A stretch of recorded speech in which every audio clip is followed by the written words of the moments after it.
Inter second year maths 2A supplementary ఎగ్జామినేషన్కి సంబంధించి practice purpose question paper అనమాట. ఇంకా ఎవరైనా లైక్ చేయకపోతే లైక్ చేయండి.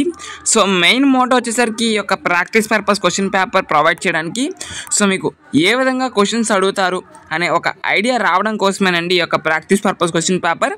అందరూ కూడా గమనించండి. ఒకవేళ కనుక మీరు అన్నీ కనుక ప్రిపేర్ అయితే ఇదైతే ఆన్సర్ చేయడానికి అయితే ట్రై చేయండి. ఇవి ఆన్సర్ చేయగలిగితే మీరు సప్లిమెంటరీ పేపర్ కూడా ఈజీగా ఆన్సర్ చేయొచ్చు. సో కాబట్టి ఇది ఆన్సర్ చేయడానికి అయితే ట్రై చేయండి. మేము ఎప్పటివరకు ఏమీ ప్రిపేర్ అవ్వలేదు అనుకుంటే మాత్రం ఇవి ప్రిపేర్ అవ్వండి. కనీసం 1, 2, 3 అయినా రావడానికి అవకాశం ఉంటుంది. సో కాబట్టి ఇవైతే ప్రిపేర్ అవ్వడానికి అయితే ట్రై చేయండి. ఓకే, అదేవిధంగా మేము ఇప్పటివరకు ఏమీ ప్రిపేర్ అవ్వలేదు, మాకు గన్ షాట్ క్వశ్చన్స్ కావాలి అనుకుంటే మీకు వాట్సాప్ నెంబర్ స్క్రీన్ మీద డిస్ప్లే అవుతుంది కదా, సో దానికి మెసేజ్ చేస్తే మేము గన్ షాట్ క్వశ్చన్స్ అనేది ప్రొవైడ్ చేస్తాం అనమాట. సో అవి ప్రిపేర్ అయితే పాస్ అవ్వడానికి అవకాశాలు ఉంటాయి. సో ఎవరికైనా ఇంట్రెస్ట్ ఉంటే మెసేజ్ చేయండి. సో బట్ మీరు 100 రూపీస్ అనేది బేసిక్ ఛార్జెస్ కింద పే చేయాల్సి అయితే ఉంటుందన్నమాట. ఓకేనా, అందరూ కూడా గమనించండి. మళ్ళీ చెప్తున్నాను, ఇది ఓన్లీ మోడల్ పేపర్ మాత్రమే, అందరూ కూడా గమనించండి. ఓకే, ప్రాక్టీస్ పర్పస్ కోసం ప్రొవైడ్ చేస్తున్నటువంటి క్వశ్చన్ పేపర్ మాత్రమే. Okay, thank you.